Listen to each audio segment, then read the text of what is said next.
Hello అండి, welcome to all stories. ఇవాల్టి కథ పల్లెటూరు ఎపిసోడ్ 5. కథ రాసిన వారు దద్దనాల రంగనాయకమ్మ. సాయంత్రం మామయ్య ఇంటికి రాగానే కొత్త సమాచారం అందజేసింది తులసి. ఇవాళ కూడా నీ ప్రోగ్రాం రద్దయిపోయింది. మేం పేరంటానికి వెళ్తున్నాం. అత్తయ్య గారు సుబ్బులు అనుకోకుండా పేరంటం పెట్టింది అంది పట్టుపరికిణీలో బుట్టబొమ్మలా తిరుగుతూ. కృష్ణమోహన్ ఉసూరుమన్నాడు. పేరంటక్కల్లా తయారవటం చూడగానే గుండెల్లో రాయి పడిపోయింది. చిచి, ఈ ఆడవాళ్లతో ఏదో ఒక అడ్డు. అనుకున్నది చస్తే జరగదు. ఇందిరాదేవికి పేరంటాల మీద ఎత్తిందే. బావుంది వరస. నేనేం చేశాను మధ్య అంది ఇందిర జరీ పైటంచు వేళ్లతో రాస్తూ. రేపు తప్పకుండా వెళ్దాం కదూ మామయ్య చెరువుకి. పేరంటానికి వెళ్ళకపోతే అత్తయ్య కోపం వస్తుంది. ఆ కోపం కంటే నీ కోపమే నయం అంది తులసి మామయ్యని సముదాయిస్తున్నట్టు. కృష్ణమోహన్ కోపంగా బయటికి వెళ్ళిపోయాడు. ఊరికే ఎలా వెళ్తావు? మొన్న మామయ్య తెచ్చిన రవికెల గుడ్డల్లో ఒకటి పట్టుకెళ్ళు అంది అన్నపూర్ణమ్మ. తులసి గదిలోకి వెళ్ళి ఓ గుడ్డ తీసుకొచ్చుకొని పసుపు బొట్లు పెట్టి చేత్తో పట్టుకుంది. బస్తీలో పేరంటానికి వెళ్ళటానికి బద్దకించే ఇందిర పల్లెటూరు పేరంటాలు ఎలా ఉంటాయో చూడాలని ముచ్చటపడింది. మెయిన్ రోడ్లోనైనా చకచకా నడిచే తను పల్లెటూరు సందుల్లో నడవటానికే తడబడింది. రష్గా ఉండే చోట్ల ఎవరెలా పోయినా ఎవరికి కావాలి? కానీ ఖాళీ సందుల్లో బస్తీ పిల్ల నడుస్తూ ఉంటే అంతా విరగబడి చూస్తారు. పేరంటానికి ముత్తైదువులు, పడుచువాళ్ళు, పిల్లలు చాలా మంది వచ్చారు. మండువా అంతా కిటకిటలాడిపోతుంది. అంతా పట్టు చీరలు, జరీ చీరలే కట్టుకున్నారు. జడల్లో మోపెడేసి పూల గుత్తులు. తులసి వెళ్తూనే అందరినీ ఓసారి కలేసింది. ఇందిరని అందరికీ పరిచయం చేసింది. అంతమంది ఆడవాళ్లు ఒక్కసారి తనని చూడటంతో ఇందిర సిగ్గుతో ముడుచుకుపోయింది. పక్క గదిలోకి తీసుకెళ్ళింది ఒక ఆవిడ. గదిలో పచ్చి తాటాకుల మీద తెల్ల జరీ చీర కట్టుకొని కూర్చున్న సుబ్బులు తల వంచుకొని కూర్చుంది. దూరంగా వెండిపళ్ళెంలో చాలా రవికెల గుడ్డలున్నాయి. చాలా మంది పేరంటాళ్ళు ఆ పిల్లని వేళాకోళాలు చేస్తున్నారు. ఏమమ్మోయ్, కూతురు పెద్దదయిందని సంబరపడితే కాదు, అల్లుణ్ణి తేవాలి అందొక ఆవిడ సుబ్బులు తల్లిని ఉద్దేశించి. కక్కొచ్చినా కళ్యాణం వచ్చినా ఆగదమ్మోయ్ వదిన, తేనక్కర్లేకుండానే వస్తాడు అల్లుడు అందావిడ జవాబుగా. వింటూ నించున్న ఇందిరను పసుపు పూయించుకున్నారా అని దొడ్లోకి తీసుకెళ్ళింది తులసి. ఓ అమ్మాయి ఇందిరకి తులసికి కాళ్ళు కడిగి తడి మీద పసుపు పూసింది. తర్వాత తిలకం బొట్టు మీదే కుంకుమ బొట్టు పెట్టింది.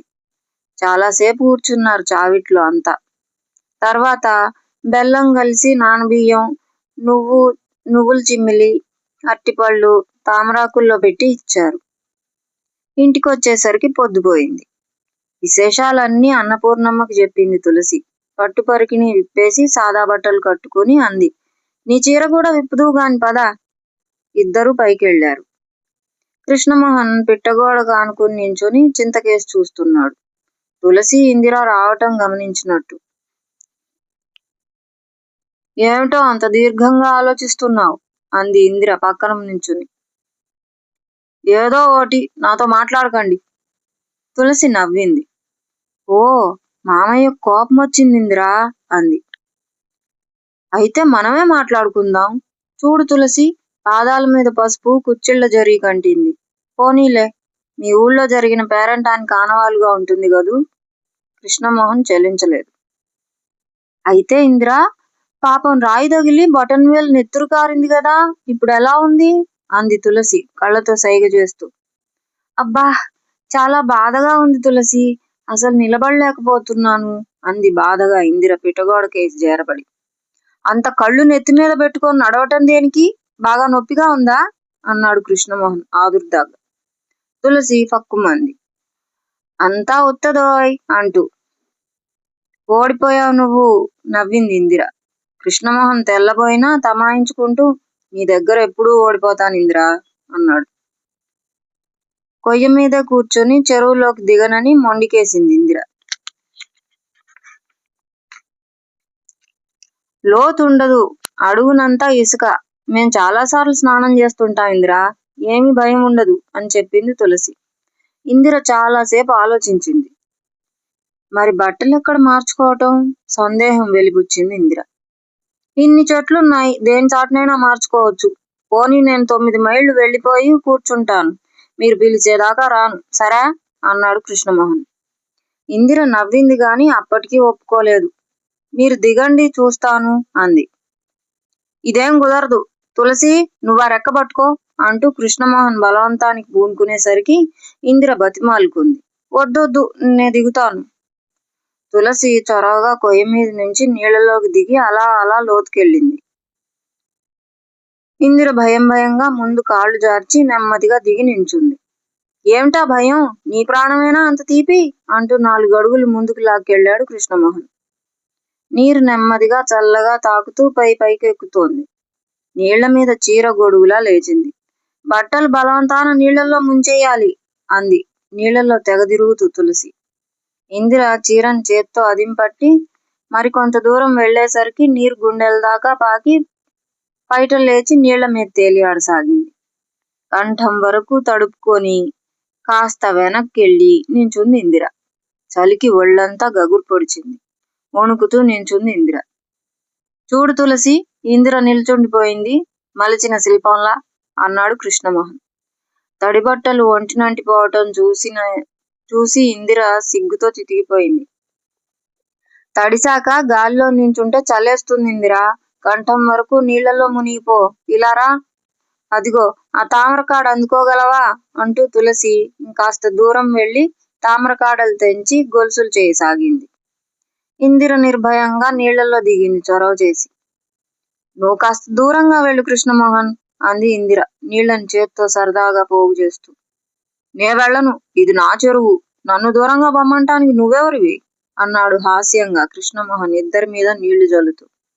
ఏయ్, తల తడుస్తుంది, ఇలా అయితే నేను ఉండను అంది తులసి చిరుకోపంగా. ఉండకపోతే వెళ్ళు, నేను ఇందిరా ఆడుకుంటాం ఎంచక్క. నేను అసలే ఉండను, రా తులసి పోదాం. చాలుగాని అంది ఇందిర తులసికి కళ్ళతో సైగ చేస్తూ. ఇద్దరూ కోపం నటిస్తూ రేవుకేసి వెళ్లారు. ఇద్దరిని కొయ్యదాకా వెళ్ళనిచ్చి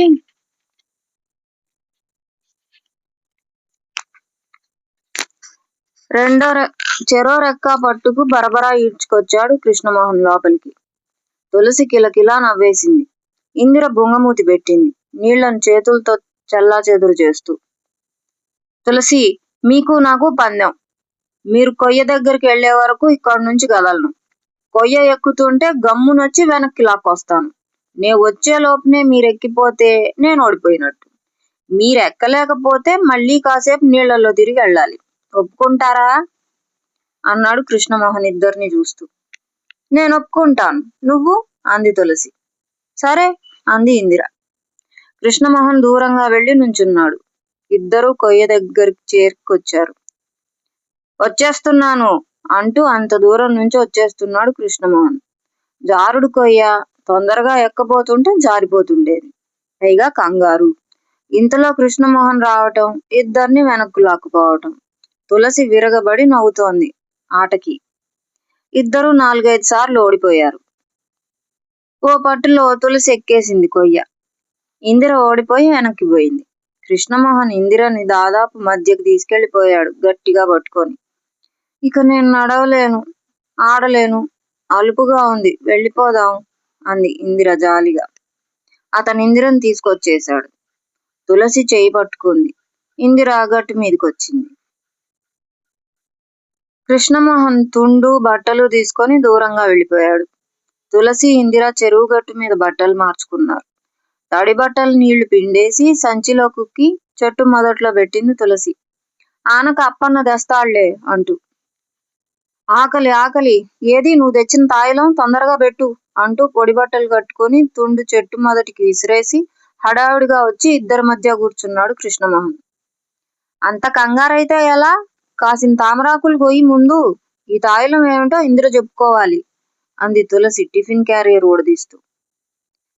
ఇందాక చెప్తే కోసేవాణ్ణి గదా అంటూ గట్టు మీద నుండి వంగి 4-5 తామరాకులు కోసి తెచ్చాడు కృష్ణమోహన్.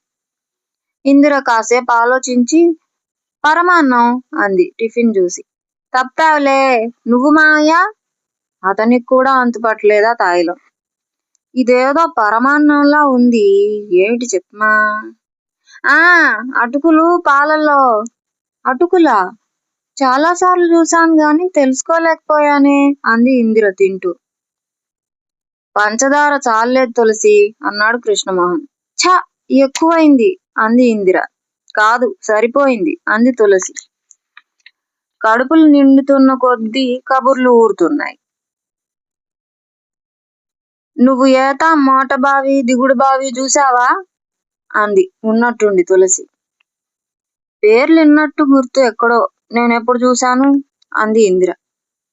అయితే మావయ్య రేపు రాఘవులతో కలిసి వెళ్దాం తోటకి, ఇందిర చూస్తుంది అంది తులసి.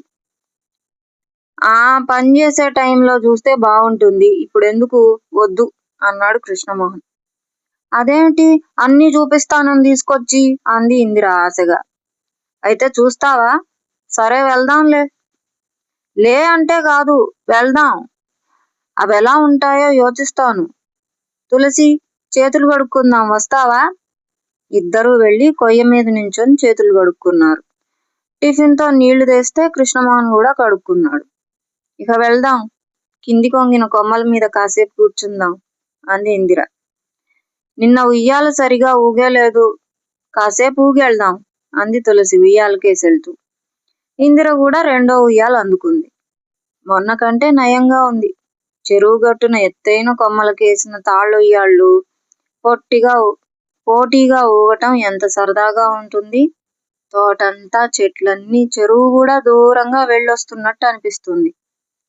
కాసేపటికి ఇందిర ఊగలేనని దిగిపోతే కృష్ణమోహన్ ఊగాడు ఉయ్యాలెక్కి. ఇదివరకు నేను ఉయ్యాలు ఊగటానికి వెళ్తుంటే మావయ్య నన్ను తిట్టేవాడు, ఇప్పుడు మనతో చేరి ఆడపిల్లలాటలాడుతున్నాడు అంది తులసి ఇందిర దగ్గరకు వస్తూ.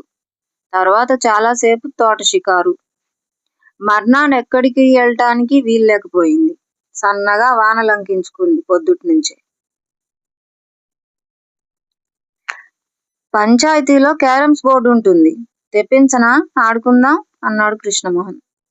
వద్దు, మేం పచ్చీస్ ఆడుకుంటాం అంది తులసి. అయితే నాకేం ఊసిపోతుంది, ఎక్కడికన్నా పోదామంటే ఈ చినుకులొకటి.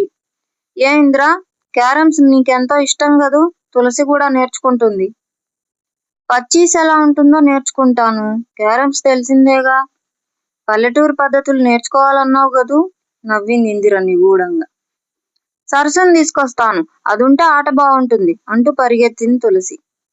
ఈ వర్షంలో ఎలా వస్తుందా అమ్మాయి అంది ఇందిర. వాళ్ళ ఇళ్ళు దగ్గరే అయితే మాత్రం రాకపోతే ఊరుకుంటుందే ఇది. నే పోతాను, వాళ్ళంతా వస్తే ఇక్కడ చిక్కడిపోవాలి లేచాడు కృష్ణమోహన్. అప్పుడే 5 రోజులైంది. అమ్మా వాళ్ళు ఏమనుకుంటున్నారో ఇంటి దగ్గర.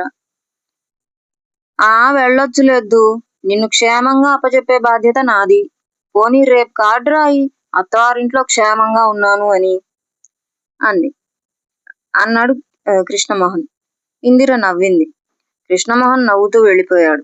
మరుక్షణంలో తులసి 2 అమ్మాయిల్ని వెంటేసుకొని పచ్చీస్ బల్ల, గవ్వల డబ్బా తీసుకొచ్చింది.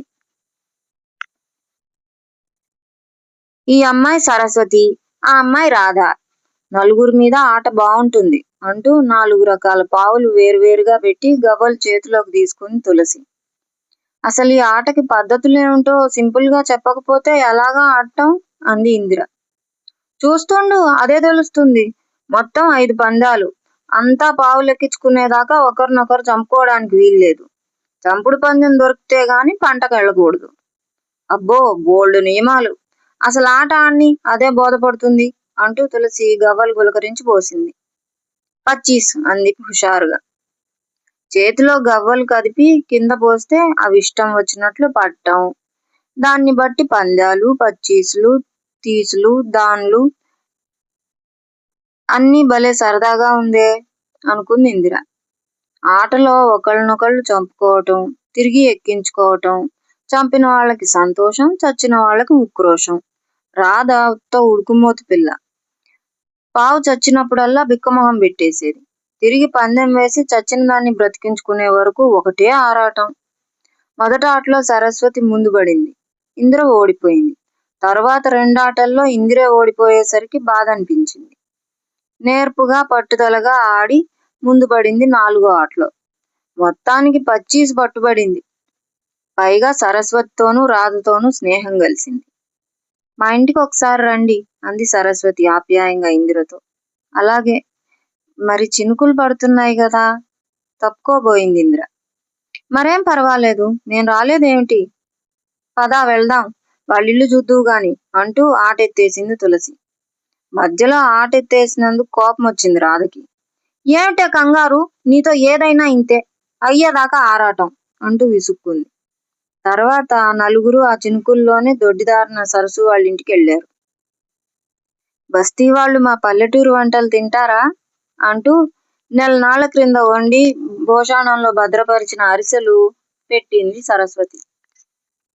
పెట్టింది ఊరుకోక తినే వరకు బలవంత పెట్టింది. ఇందిర ఓ అరిసె తినటానికి ఆపసోపాలు పడింది. తర్వాత వాళ్ళిల్లు దొడ్డి చూపించింది. మా ఇంటికి రండి తులసి, ఇక్కడే కదూ అడిగింది రాధ. రేపొస్తామండి తప్పకుండా, ఇప్పుడు నాకు తలనొప్పిగా ఉంది అంటూ తప్పుకోబోయింది ఇందిర. ఆవిడేం బూరెలు పెడుతుందో అని భయమేసి. ఇందిర ఎత్తేం సాగలేదు. రాధ మరీ అడిగేసరికి తులసి ఆ చినుకుల్లోనే రాధా వాళ్ళింటితో పాటు 4-5 ఇళ్ళు తిప్పి సాయంత్రానికి ఇంటికి తీసుకొచ్చింది. నీ తిరుగుడు ఆ అమ్మాయికి కూడా నేర్పేసేలా ఉన్నావు తులసి అంటూ హాస్యంగా మందలించింది అన్నపూర్ణమ్మ ఇంటికి రాగానే. నా ఐడియా అంతా తల్లకిందులైపోయిందమ్మా. ఇందిరను చూసి తులసి కుదురు నేర్చుకుంటుందనుకున్నాను. తులసిని చూసి ఇందిరే అల్లరి నేర్చుకుంటుందేమిటి? ఆశ్చర్యం వెలిబుచ్చాడు కృష్ణమోహన్. కాబట్టి ఇందిరను చూసి నువ్వు కూడా అల్లరి నేర్చుకో అంది తులసి నవ్వుతూ. ఈ పూట జున్నుపాలు విరిగిపోయాయి తులసి, దాలి మీద పెట్టాను, కాగాయేమో చూసి తాగండి అంది అన్నపూర్ణమ్మ. తులసి ఒక్క పరుగున వెళ్ళి 3 గ్లాసులతో పాలు తీసుకొచ్చింది. మామయ్యకేమో తీపి ఎక్కువ ఉండాలి, ఇందిరకి తక్కువ అంది పంచదార కలుపుతూ. ఇందిర తాగటాలు తినటాలు ఘోరమైన సమస్య అయిపోయింది. తను తినకపోతే కృష్ణమోహన్ తిననంటాడు, కృష్ణమోహన్ తినకపోతే తులసి తిననంటుంది. అంతా మానేస్తే వాళ్ళ అమ్మగారు ముట్టుకోరు. ఈ పెరుగులు, పాలు, పిండి వంటలు, 4 కూరలు తినేసరికి ఇందిర తల ప్రాణం తోక్కొస్తోంది. కాదనలేక జున్నుపాల గ్లాసు అందుకుంది. మిగిలిన కథ రేపు అప్లోడ్ చేస్తాను. Thank you for watching. కథ నచ్చితే లైక్ చేయండి, షేర్ చేయండి, సబ్స్క్రైబ్ చేయండి అండ్ కమెంట్ చేయండి.